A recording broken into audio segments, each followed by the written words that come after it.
Love it. Bill, did you have a I love it. supplement?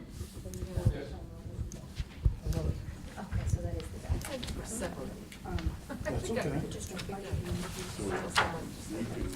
That's okay. Says it in a way that helps you. It's good. It's good to all those different points of view sitting at the table. It's a great think tank. It really is.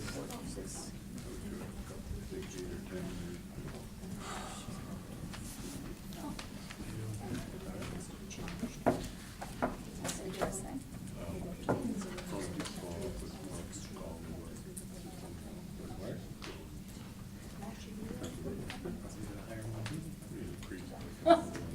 Just don't know, right?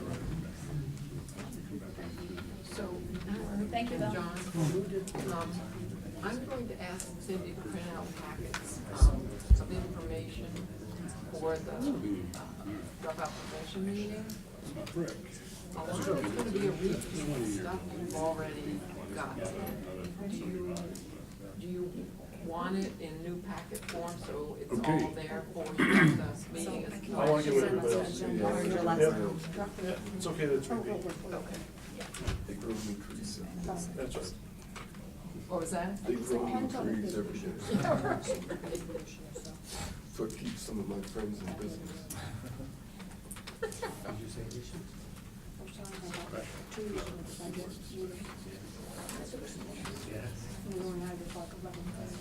Last year it was 45 minutes.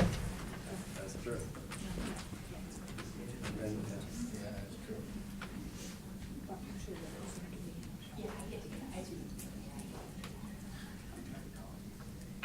Don't schedule anything for 8 o'clock though.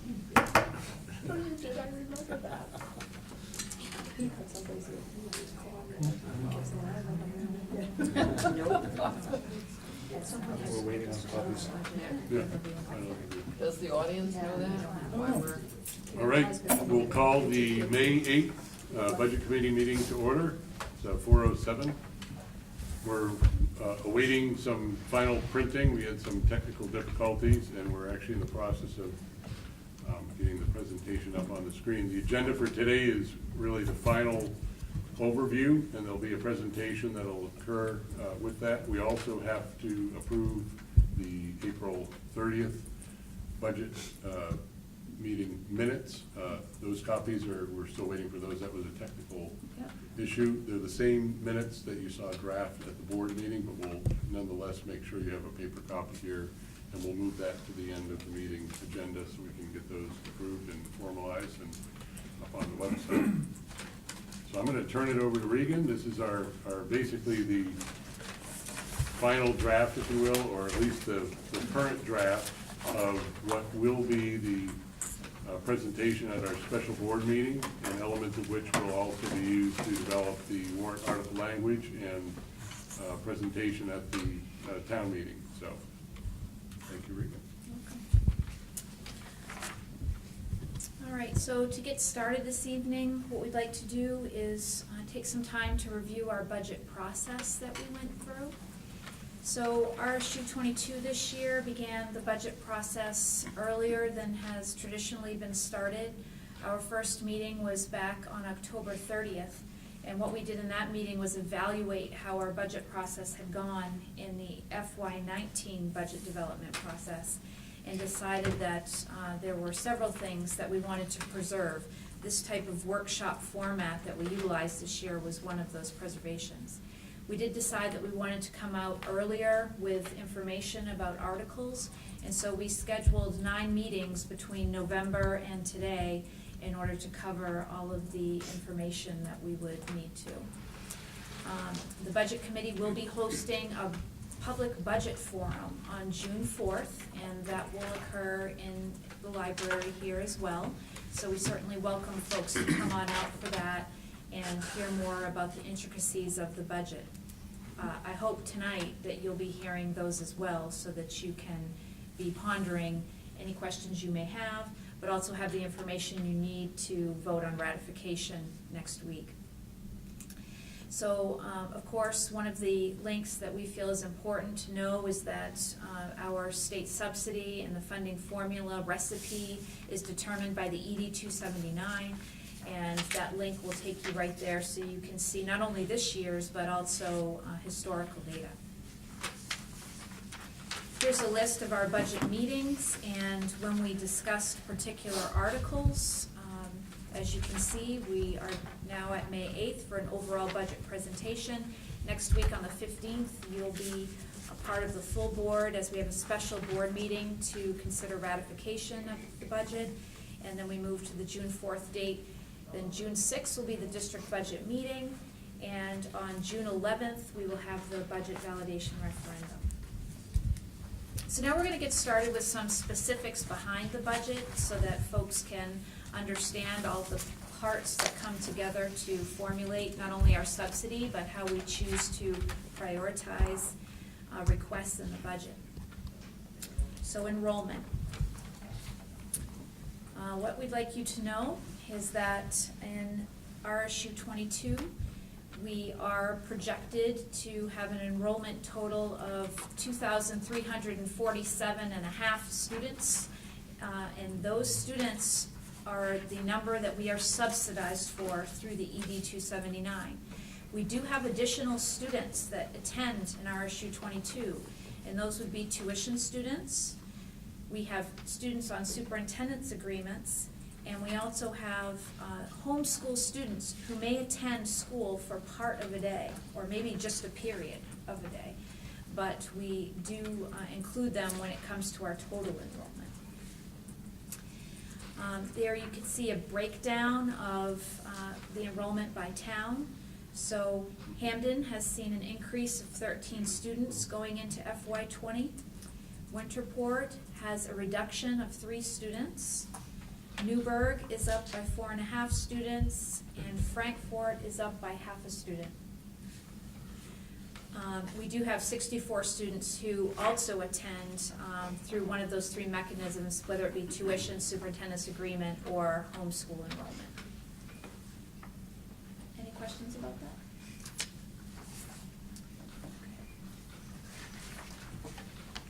Thank you. We have some larger copies for you all. There we go. There's 3 down there, and a couple here. And then here's another set. Okay. For those of you in the audience, this is a 50-slide presentation, so we are going to put it online, of course, so you can view that and have that information. Our next slide is showing enrollment numbers from a historical perspective, so you can see that we have a range from 2007 through 2020. We continue to grow in RSU 22.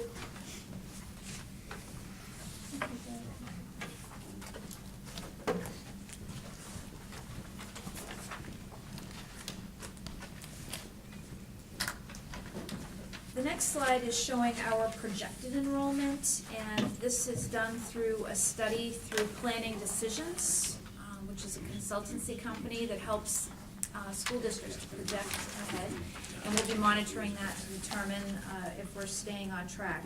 I will say that our enrollment is holding steady, of course, and with the increase of 15 students and our strong interest by tuition students, we have a healthy enrollment.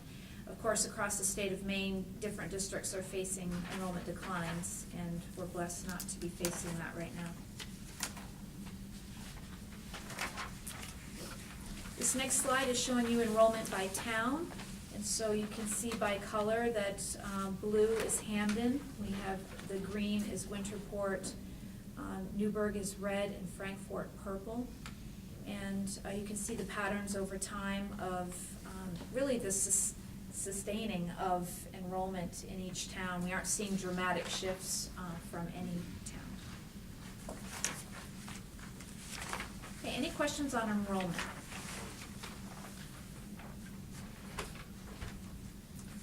All right, let's let's go ahead and we're going to start talking about revenue change.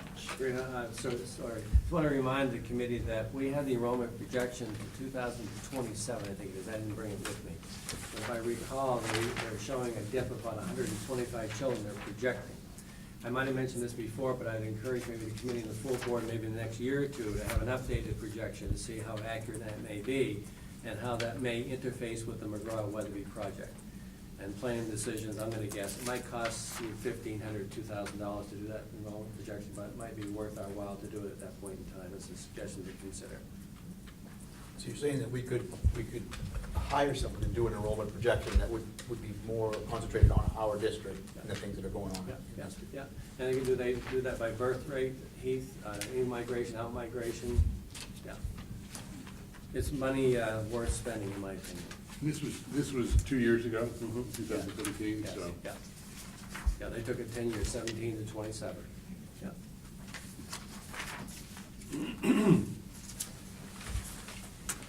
Okay, so revenue change.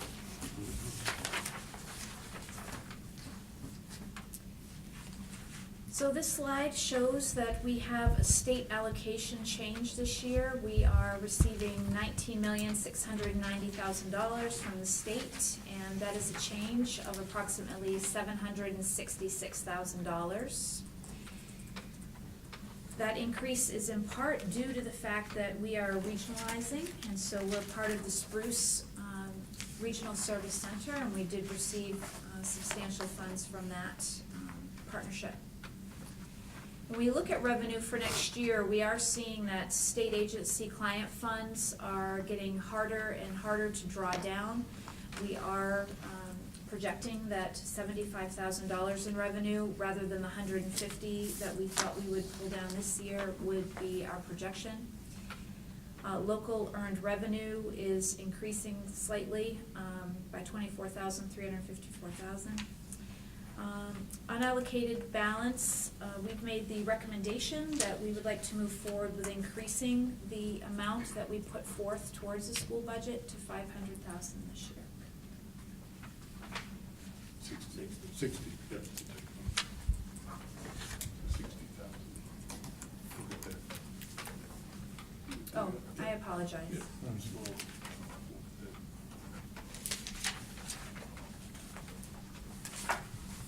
And for those that are interested, it's the top line, the state allocation, there is it a live link that'll be living in the PowerPoint that is uploaded for the ED 279, that's where that's Yes, pulled that's where from, that's pulled so from. people can Yes. pull that right off the state website. Yes. So the next slide shows a revenue change discussion. We had this slide last year to show about the increase in mill rate from last year and the increase in valuation shift. This year, we're finding that we're having an increase in state subsidy come in, as we just discussed.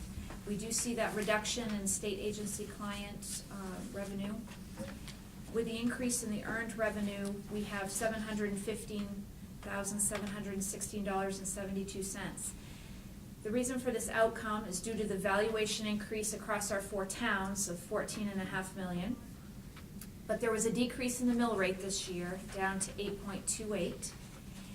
And there was a decrease of $127,000 for required local support on the ED 279. So this year we will be asking for $520,000 in additional local support to close that budget gap.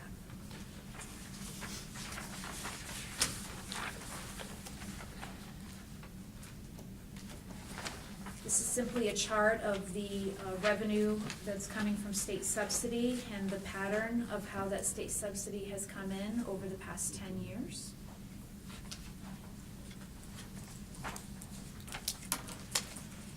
And now we'll move into our budget summary. Any questions about those particulars?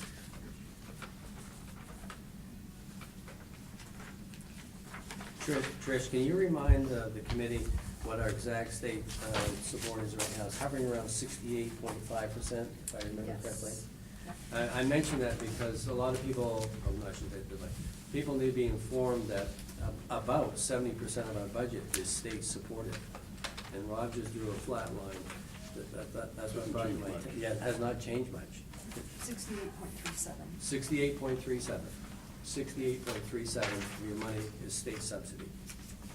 So when that state ebbs and flows, you can see the significant impact it can have on us.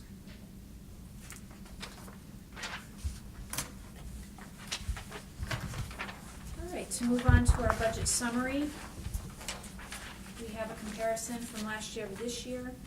Of course, you see the 2019 amount being at $31,936,061.13, and the fiscal year 20 budget amount that we are recommending is $33,231,835.78.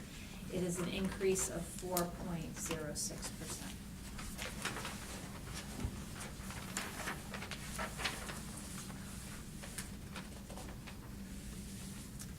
And this slide is simply showing the amount of increase over the prior year.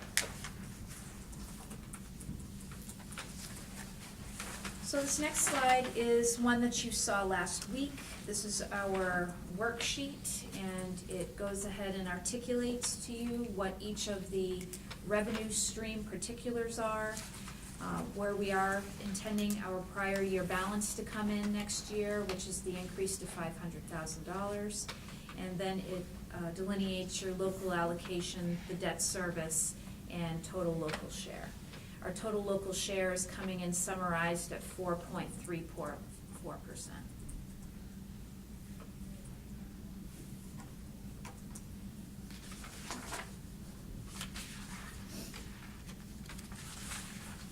We will be updating this slide for 2020 as well, but this shows you the average gross budget variances. You can see up until 2019, we were at a 3.1% average. This year we are at 4.06, of course, so we'll be updating that for you.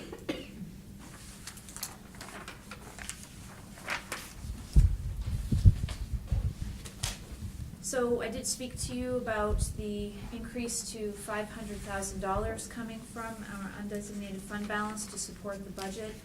This shows a history of our unallocated fund balance, and we will be discussing this, of course, in the Finance Committee continually so that we monitor that.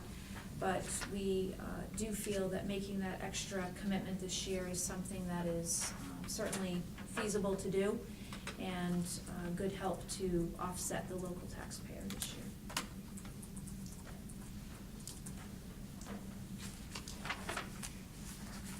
Any questions about that?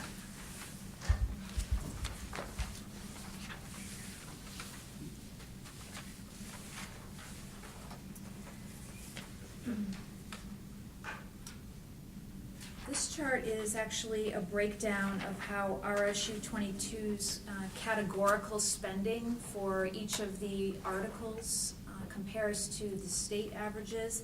The most recent information you can pull down from the state to do this comparison is FY18, so that's what you're seeing right now. As you look across the categories down toward the bottom of the chart, you can see how RSU 22 is selecting to prioritize compared to the state. Rick, anything you want to add about that? No, I think as I reflect on it, it's pretty consistent over the years.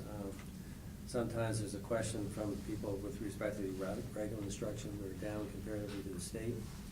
Conversely, there's sometimes questions about system administration, school administration, you can see that we're advantageous there. So those are usually the two that quite often become the questions from our citizenry, if you will, regular instruction and administration. So I would say to you, as we move in to discuss the particular articles, we have made some adjustments in FY20 because we have had those questions before. So we will be seeing positions that come in, and also some additional supports for students in some of these categories. I know Alan has not acknowledged a number of times about the CTE education, and Alan can certainly do a better job than I can with this, but basically the per pupil cost at UTC is considerably less than all the other regions statewide, Alan. About 60%, I think. Yeah. Yeah. I think the state average is around 7,800, and they spend like 4,500. Right. So that may be something UTC might want to continue to address as the years move forward. And this is 17-18, because we no longer have CT in our list for warrant. Correct, this Right, is, this that's is correct. the most Yeah. recent information for 17. FY18.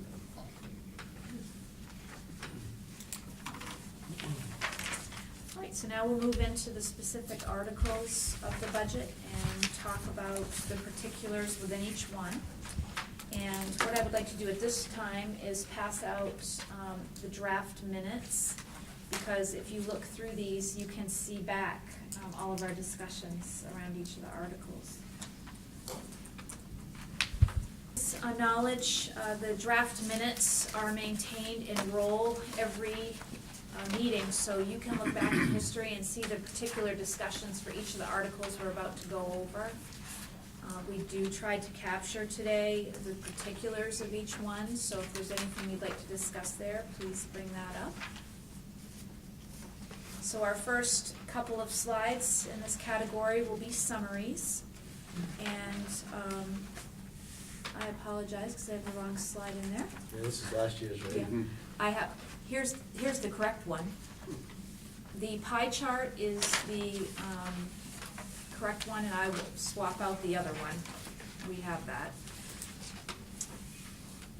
The FY20 articles, this year, Article 1 is 35.5% of the entire budget, and Article 1, of course, is regular education.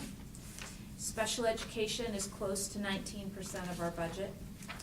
Other instruction, just to review, is co-curricular and extracurricular. That's at 2.72% of our budget. Student and staff support includes many, many things. Librarians, guidance, nursing, assessment, curriculum.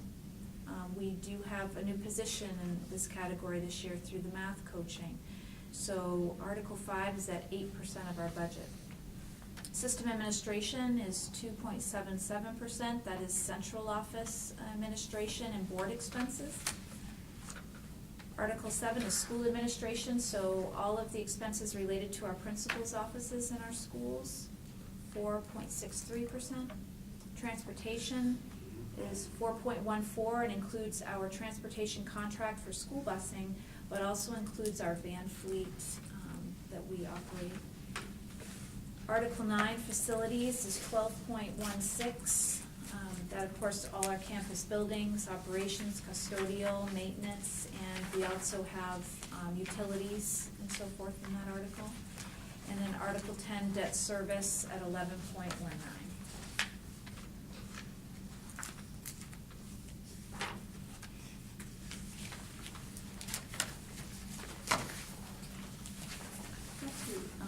Escape from this PowerPoint because it's not showing my most recent. Refer you to the screen. I had a recovery issue today. That was the technical difficulty with my PowerPoint. So I'm going to show this on the screen. I apologize.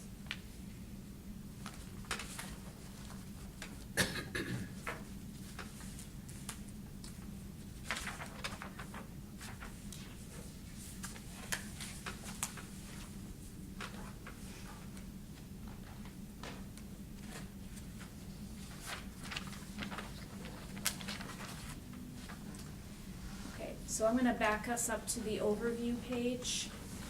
This is the 19 to 20 overview.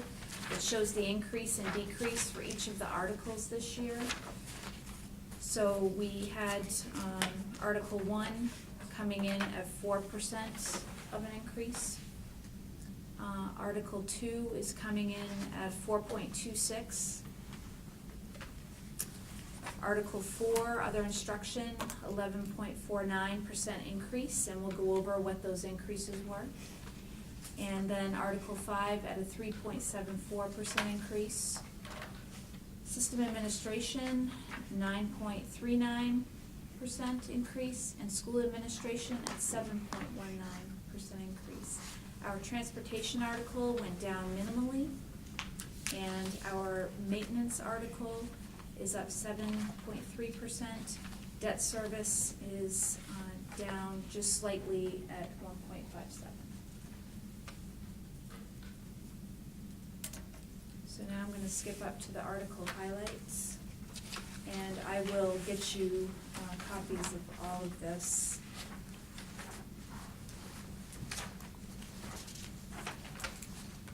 So in Article 1, the highlights that we're showing include a number of different expenses related to making sure that our benefits were adjusted appropriately, and also making sure that we were accounting for any adjustments in particular positions that needed to be fulfilled. What I'm going to do at this time is I need to borrow your screen if I could, because I've got to project in. Thank you. So this year we made a concerted effort to increase instructional supplies because we recognized that there were situations where there were supplies that needed to be either adjusted because of how we were spending the money, and also there was a request that the schools ask for less from parents, and we wanted to make sure we made those adjustments. We do have places where we show that costs may have shifted, so we have certain lines that went down, but in fact what we did was parcel the expenses out so that they're in the correct location. We also made sure that we continued to prioritize some basic funding for field trips. We have had requests for certain in-district field trips to occur so that if there's something happening on the Hampden campus, the Winterport schools can get here, and we made sure those things were there. And we also had some increases in books and periodicals that were substantial because of the math curriculum shift, and also making sure we're purchasing for the other reading curriculums that we're moving forward with. And we had some dues and fees increases because McGraw and Weatherby School will be seeking blue ribbon work in evaluating their programs and having the entity come to the school campuses. So we also needed to make sure that we transferred, for the first time, the DOE is requiring that student computers are now coming out of Article 1. So we made the transfer to that article from student and staff support, where it's traditionally been.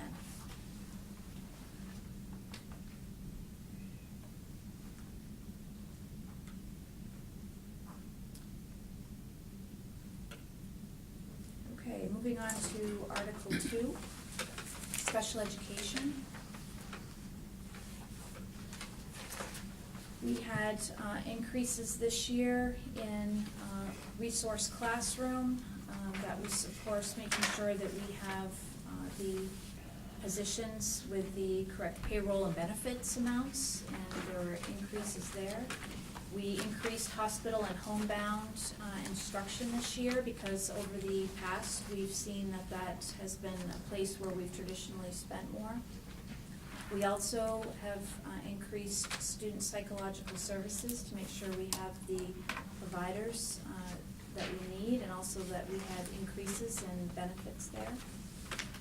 We also needed to make sure that we had an increase in our salary lines, and that contracted services for hospitalization was aligned with what our expenditures seem to be.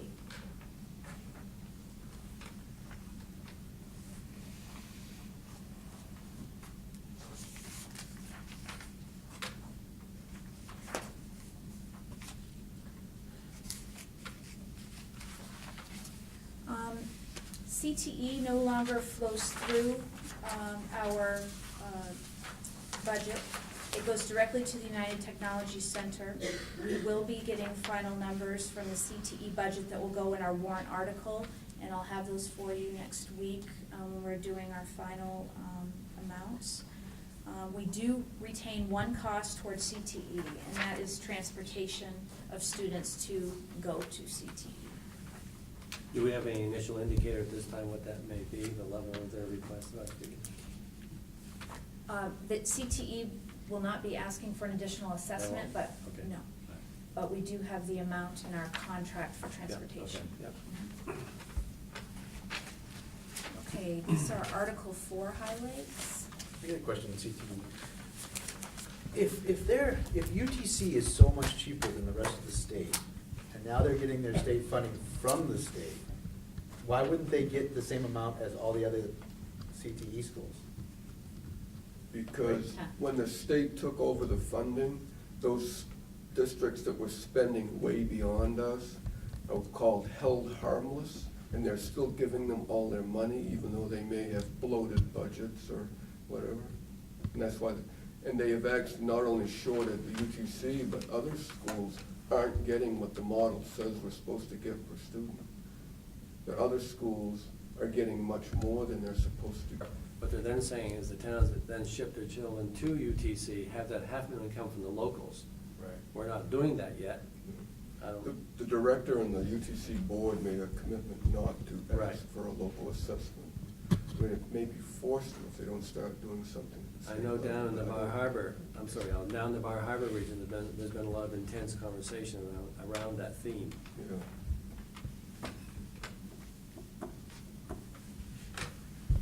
So in Article 4, we are doing extracurricular and co-curricular. We do see an increase, and we had a couple of revisions over time to this article of 11.49%. What our primary increases include are elementary co-curricular and secondary co-curricular. We have stipend increases, and certainly we had associated benefits with those positions, so we needed to include those. We also made sure that we had an increase in transportation costs for extracurricular and co-curricular, because we have the same activities that will be going on, but we also are adding some activities through the new stipends, so we wanted to make sure transportation was included. We also made sure that we included transportation costs for any group that might be, for instance, at the Wagner Middle School, to be able to come to the high school if there was going to be an event around that. So all of those expenses are included now. And also a reminder, the stipends are in the negotiated fee. And the RSU 22 acronym we use for that is ERP, Established Relative Position. So that's a negotiated fee that usually escalates every year that we bring through the negotiations process. We also had an increase in officials' costs this year, and we knew to move those forward into next year's budget. And then we were sure that when the board in the past has approved for competitive teams to go to a national competition, such as DI Globals or robotics, that those expenses are available in this article if they're necessary.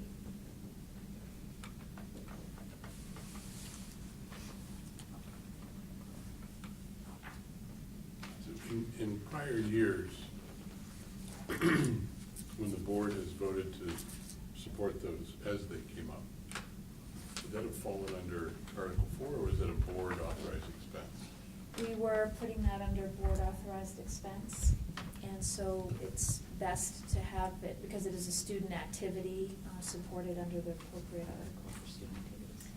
The trainer Mhm. increase, was this trainer also going to include the trainers at the middle school when deemed appropriate? Yes, so, So that's not just Hampden Academy? Yeah. right. Yep. Okay, so Now, it I'm- says that's a Hampden good- Academy, and I thought we had talked about it. I just That's a wanted to good make sure. question. I'm gonna ask Don and Richard just to summarize that. So Jane's question, just to remind us, what will the athletic training support look like in our middle schools next year, Richard and Don? Sure. A lot of it will be when they're on the field and stuff like that. A lot of it has to do with the injuries. Sometimes it's the wrapping, but it's also the concussions. Like this year, we were bombarded at Reedsbrook with the number of concussions that students were having. Sometimes with our own sports stuff, but also with kids coming in. And so I get cleared to have sports, I have athletics, but it's also for different injuries. Like with the football itself, I had several students ranging from concussions to ankles to sprains or whatever, just to be able to monitor and check on that and make sure when they're cleared,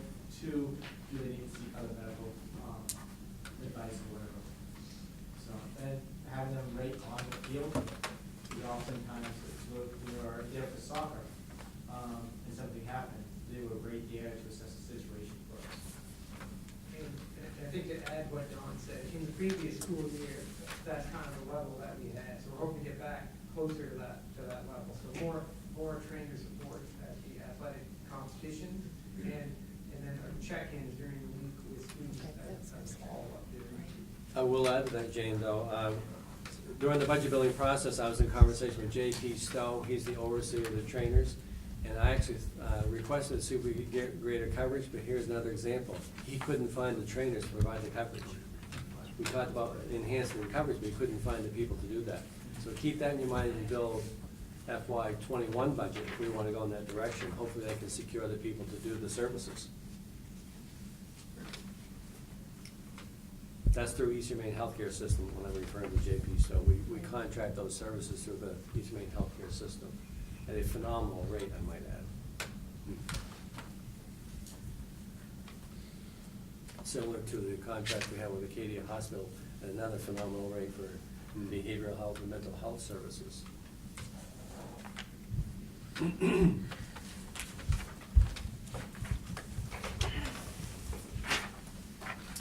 right, we'll move on to Article 5, which is support services for students. And as I said, that includes many categories. So you're covering most staff that are supporting the students in that service role. So for technology this year, we do have an increase in tech leases. And as we talked about in Article 1, at the high school, we will be having computers refreshed here, and we will be moving ahead with Chromebooks. Those will come to all 4 grade levels here, plus be distributed to 6th graders at the middle school.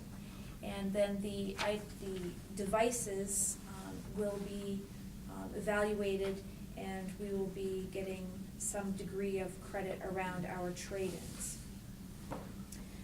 We also will do a staff refresh of laptops here at the high school, and we're utilizing a grant process to do that. So the rest of the amount beyond that grant cost will be in our budget, of course, and supported there. We did discover that we are going to have a buyout for the Momentum iPads this Smith School, and so we've put money in there so that we are able to purchase one-to-one iPads for grades 2 and 3 because K and 1 are already supported through Momentum. And I just want to make sure, Dawn, that's correct? It's correct. Enrollment on half of the 2nd, 3rd grade is half covered. Okay, thank you.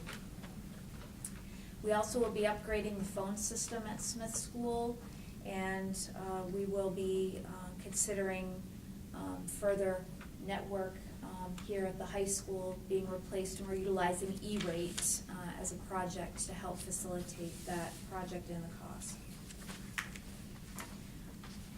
We do have salary increases in this article for 504 ed techs who help to provide interventions to our student, and we also are having the maintenance cost for some of our intervention software, such as IXL and Lexia, provided for them as well. Then the major new position in this article is the math coach, and we are going to be hiring a full-time math coach that will primarily serve the schools in Winterport. It will be a district accessible position, so there will be times, I'm sure, where the position will be coming to Hampden for various work, but for the most part, will serve Winterport. We also have an increase for assessment through NWEA. That is the testing platform we use for RTI here in our district, and there's a slight increase so that we can implement K in 1 and be a K-9 school system with that assessment software. We also had corrections to dental insurance in this article, as we have with any that have the personnel and benefits. Any questions about that?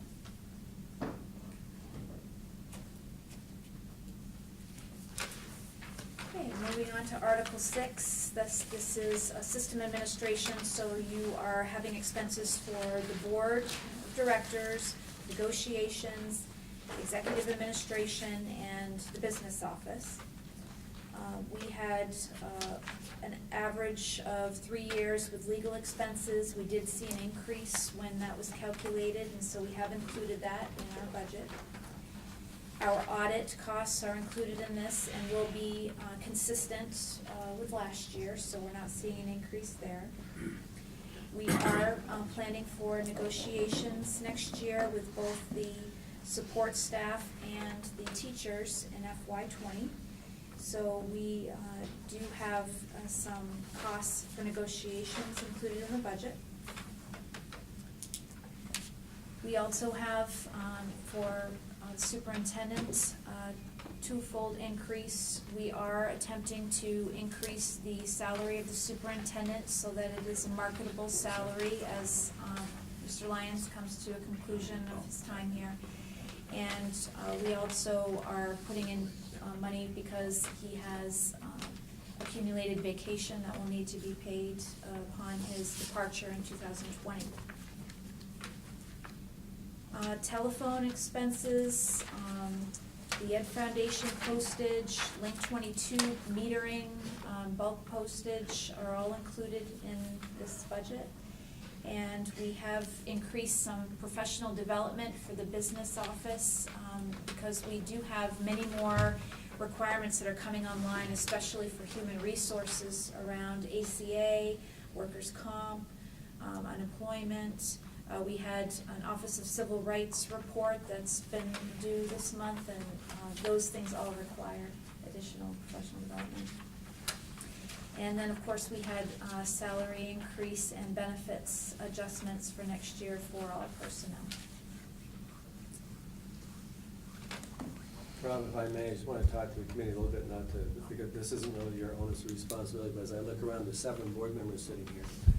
And I'm talking about negotiations. Negotiations normally will start in the January-February timeframe with the 2 unions. In the past, we've used a labor consultant. The last time around, with Scott Cuddy, Regan, myself, and Trish, we negotiated the contract ourselves. That has a sense of ebb and flow to it. By that I mean sometimes, depending on the difficulties of the request negotiations, you may choose to use a consultant. If you go that avenue, your cost can be anywhere from $15,000 to $25,000. If we do it in-house, then you do it with your own personnel. We don't know that yet, so I just put that out there for you. And the other thing that I've probably talked to you about 3 times, with now Scott leaving our board, unless I'm missing something, there's no one on the board that's participated in collective bargaining before. So I'm asking you with a little bit of a chuckle there. I'm asking you to give consideration because somewhere around October, November, I'm sure Karen's gonna wanna make sure we have someone that's gonna commit to that with Regan and me, because that's a big deal and it's a lot of time. So just think about that. If you're interested in talking more about that with me, or what's negotiations, Rick, and what it's all about, then just give me a call and we'll sit down and talk about it. So keep it on your table.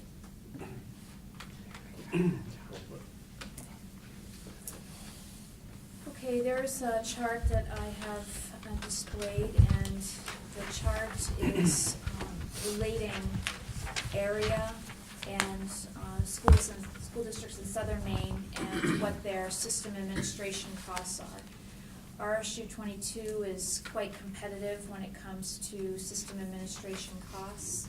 We are certainly near the bottom of expenditures for the comparison categories. And so you'll see that the state average is certainly above what RSU 22 spends. I would point out RSU 20 doesn't include Belfast. It's just Searsport and Stockton Springs. Okay. And that's why their cost is so high. I see.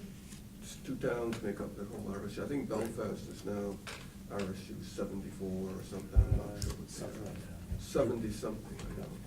This was in 2018 though. No, it's been this way for 4 years, 5 Has years. it been that? Thank you. Okay, Article 7 is school administration. The primary increase in this article is the addition of a position, a dean of students, to serve both middle schools.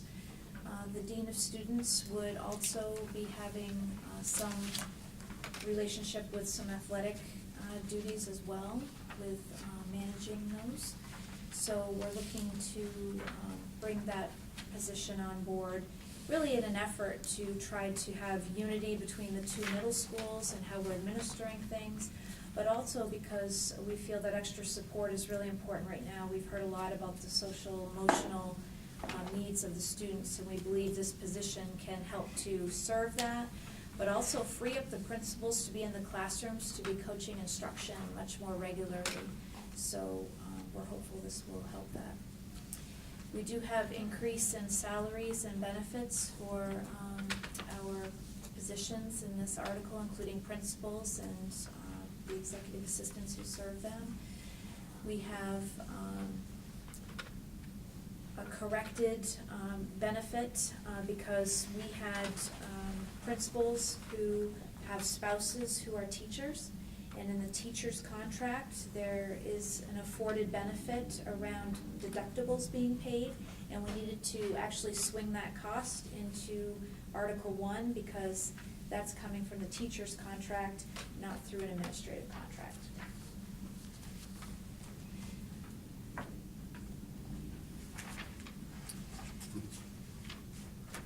Article 8, transportation. We see consistent cost coming from Sear Bus, so we will be having the same contract cost for next year. We also will be purchasing at least one van for our fleet. We did just have one van who could not be inspected this week, so we have to continue to improve our inventory with our vans. And that slight decrease is also coming from the fact that we have transportation for tuition students that we provide, and we can reduce the transportation by one van simply because of numbers and because we have many students who have transitioned to licenses, and so they're no longer using it.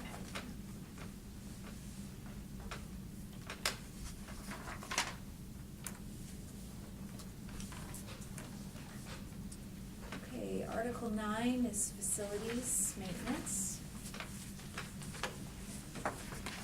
We have seen some increases, of course, across our personnel who serve this category, mainly our custodial and maintenance teams. We have seen an increase in property insurance along with fuel cost increases, so those are included in this budget. We have custodial supplies in all buildings, which are increasing ever so slightly, and we've made some adjustments to actually try to conserve in this category and have all of our buildings on the same page. We also have equipment that we'll be purchasing this year in the form of a watering cannon for the Wagner Middle School athletic field. We are going to have a hydrant put in due to the water storage tower being built. And so we're purchasing that piece of equipment to keep that field watered well. We do have contracted services that are showing an increase just simply due to contract increases. We have a number of contracts for items anywhere from Honeywell managing our facility systems to contracts for plowing, contracts for our fields. And we are seeing a reduction in interest for a repair bond, but we are going to be bringing on the cost of the turf. So we will be seeing that first payment come through in this budget, and that's part of this increase. We also have put some money in the budget for capital outlay because we will be investigating the McGraw-Weatherby project further. Are questions appropriate in this format? Just an observation. I found it interesting that your fuel costs under Article 8 for transportation are basically maintained from last year. There's no increase, and yet in this article you show an increase for the fuel, any fuel costs associated with Article 9, and I just think that's an interesting phenomenon that in one article, you clearly predict the fuel cost increase, and yet in Article 8, that was flatlined from the previous year. And so it's just an observation more than anything that might need an explanation when we get to a bigger forum. Well, I can explain it now. Well, I'm It's- just, there's gonna probably be, okay, I'll listen. Okay. Well, Article 8 is unleaded and diesel for the buses and the vans. And in Article 9, fuel costs are also around our transition to propane. And so this year, we tried to predict what the transition would cost us and how that propane price would play out. And we did need to budget an Well, additional I would have amount. expected you're looking at a different fuel type, and that would contribute to it. But I still think it's interesting that between the two articles, one it holds constant, and this one is going up. It's just an observation more than anything. Thank you. I have a question. Do we know yet about the legislation for SRRF? There was legislation submitted. Do we know where that is? We don't, Marianne. The initial request from Mr. Brown, who's the Director of School Facilities, was for $25 million. But we've seen nothing come down insofar as an exact definition of that. But we'll let you know, we're monitoring that very carefully. As you well know, there's some nice projects that hopefully we can benefit from. Yes.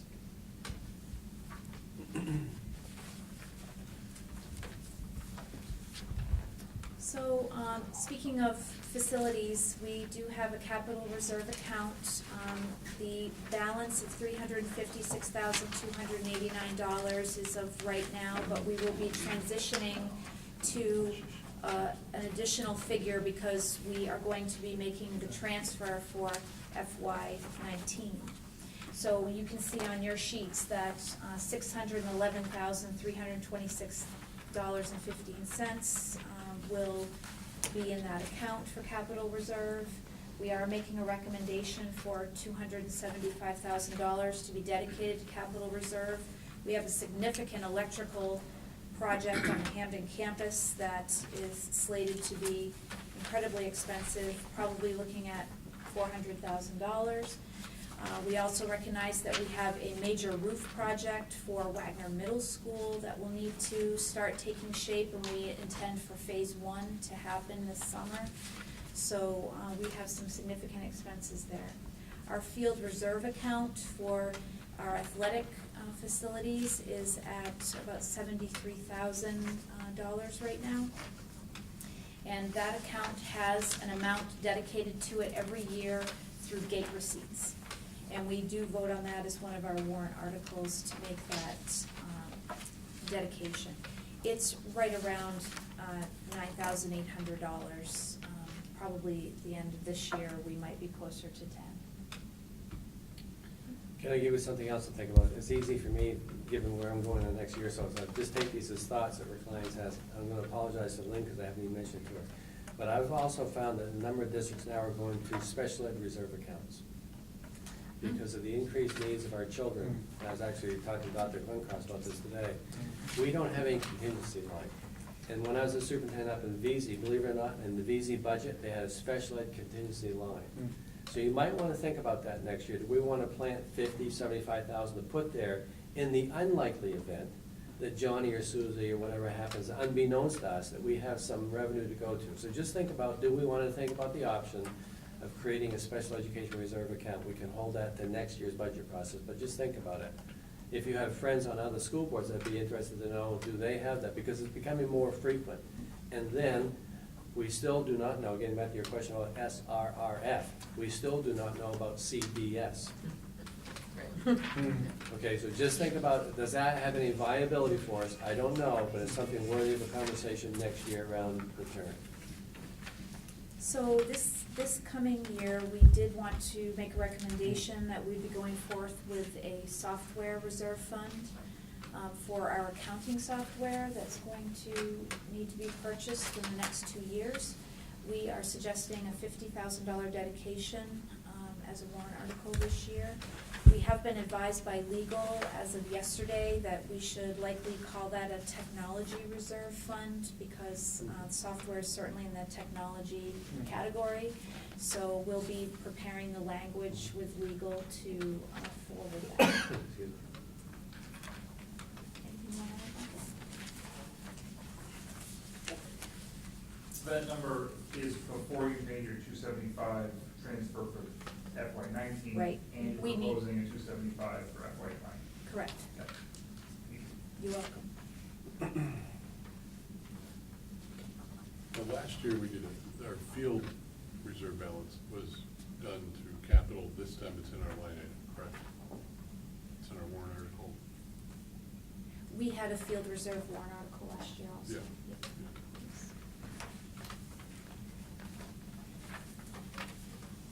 Any other questions? Okay, Article 10, debt service. Our debt service costs include our Frankfurt debt service that flows through, and that is coming from the state. It is paid to RSU 22, and then RSU 22 pays this to Searsport for the Frankfurt Elementary School. And it also includes the local debt for the, the state debt for the new Hampden Academy.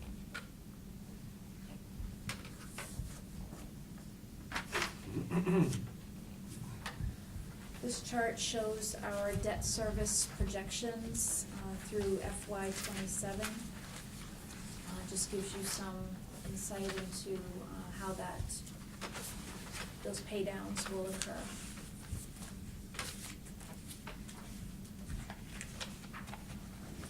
It's 22, the energy.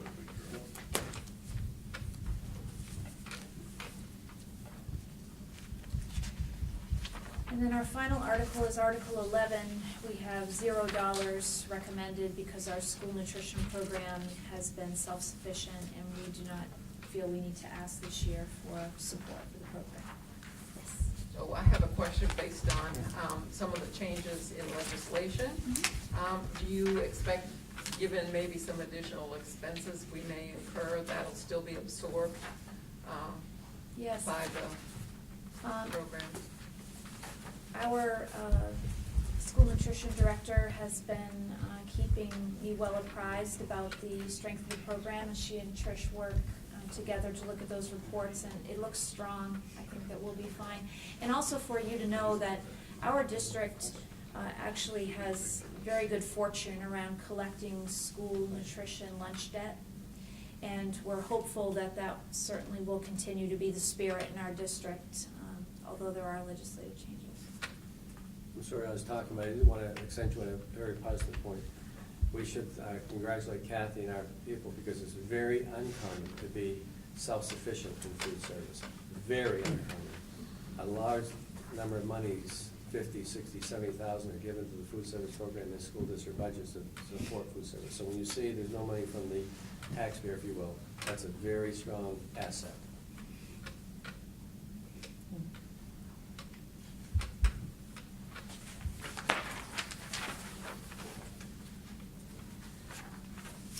Regan, I'd be curious to know in our next budget meeting, you know, we're on the topic of energy. I see that our energy efficiency upgrades are coming off in 22, just a little over $1 million. I'm curious to know what that actually did to our energy use line items. It probably had the biggest impact back in before 18 when they were completed. Just to see what the payback time frame is for that $1 million. Keith, you don't happen to dig into that? Okay, so due to the difficulties with this PowerPoint, the next article is adult education. I'm just simply going to have to read it to you because my PowerPoint doesn't have this slide updated. We're at a place where we have a slight decrease in adult education. The FY '20 proposed budget is $70,600, which is a $1,400 decrease from last year. and that's a variance of a minus 1.94. So I'll make sure you get those updated sheets so you see those. Right. It's behind, yeah, the. So things should, yeah, see, this is my problem. Okay. There's the shoes. It's still trying to. Yeah, it's, this is, okay, can I see what she has? Which one are you on? This one. Down?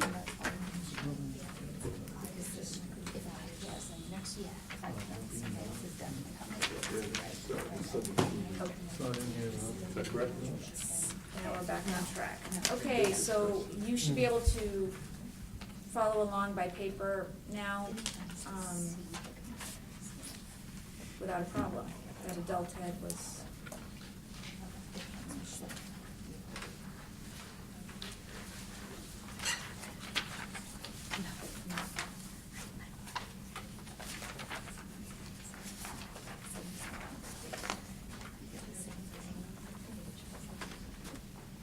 Okay, so let's all, on your paper, you should see valuations by town.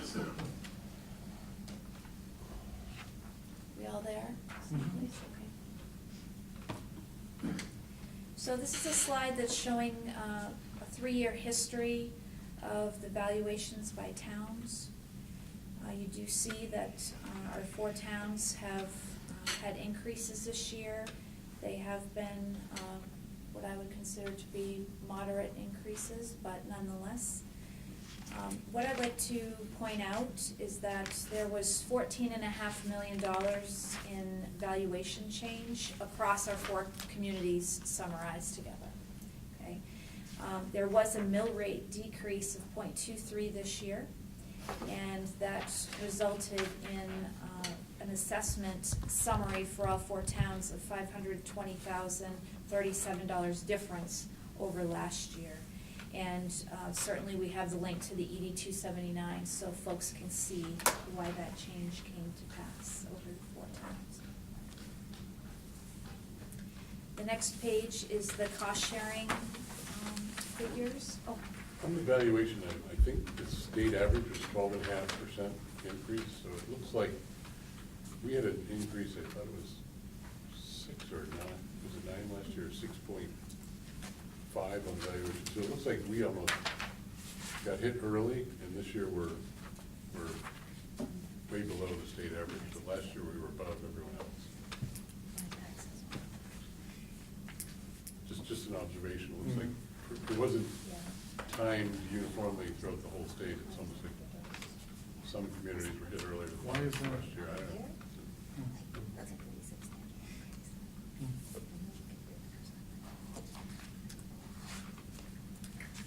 So the figures that you're seeing next, you've seen before. You've seen them on the worksheet that we presented last week. It gives you the cost sharing formula. If you remember, in our district, it is 80% valuation and 20% pupil count to determine the assessment cost for each of the towns.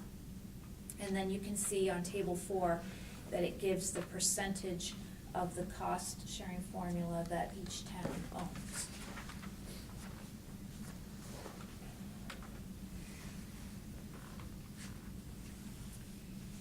This next slide is showing the local funding support by each town and the percentage of change that the town would be receiving compared to last year. So Hampden would see a 4.6% increase, Newburgh 4.57, Winterport 3.35, and Frankfort at 5.26, for a summary of a 4.34% local increase.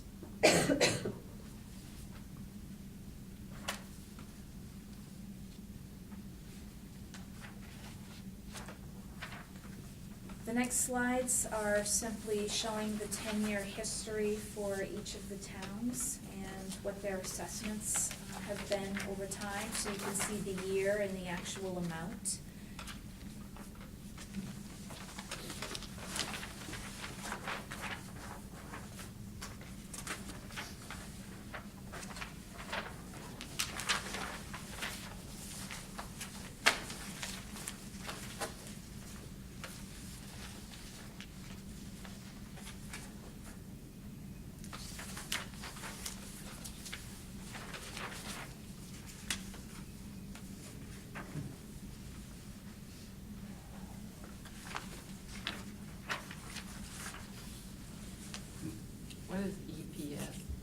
EPS, Essential Programs and Services Funding Formula. Is that what you're saying? EPS. Essential programs and programs. services. Oh, That's the name of the funding formula, Mary Ann. Okay. Essential Thank Programs, you. yeah. I'm sorry. And then this is simply a slide, it's a summary slide of the local assessment variances over the years.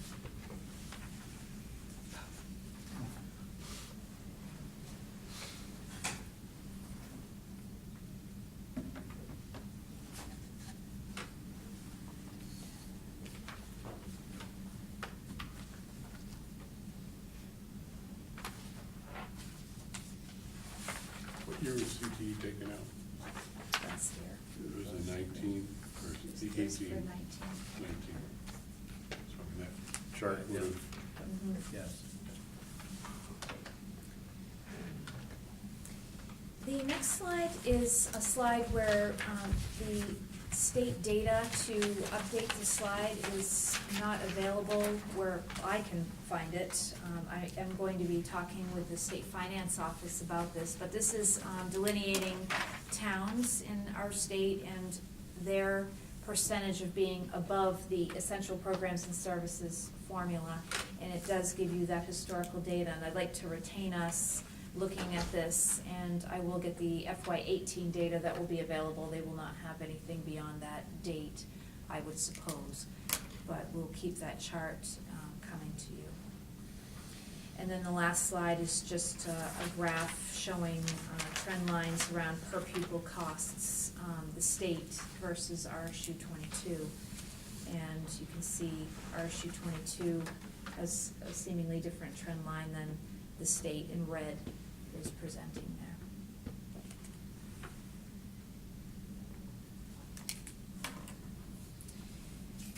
So in bringing my presentation to an end, what are next steps?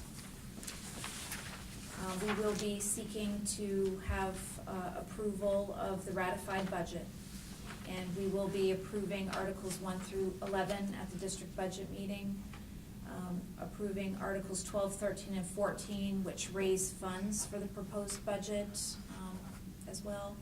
Article 15 will be a summary of the proposed budget. Article 16 will be an adult education and local share of adult education article. Article 17 will authorize our district to expend grant money or other receipts that come to our district. And Article 18 will be the authorized expenditure of capital reserve funds. And as you may recall, the building committee is recommending a $275,000 capital reserve dedication. Article 19 will be the authorized transfer of gate receipts into our athletic facility capital reserve fund. And then Article 20 will be to authorize the career and technical education budget, although it will be zero. We are required to continue to carry that article, because someday we may be assessed by the region, so. And Article 21 will be the adult education budget for the CTE program. So that summarizes what you'll be seeing at the district budget meeting, and the budget validation referendum will be Tuesday the 12th. It's actually the 11th. I believe. Is it the 11th? I think so. Yes, it is. 11, yeah. I will make that change.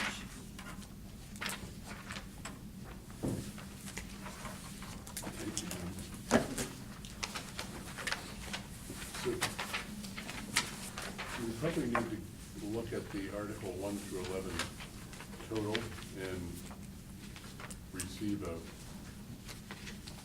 motion that the budget committee moved or for that recommendation for Article 1 through 11 as summarized on the sheet for board ratification on the special meeting of the 16th. Sure, why don't I pull that up? Pull that so we can slide see up. that?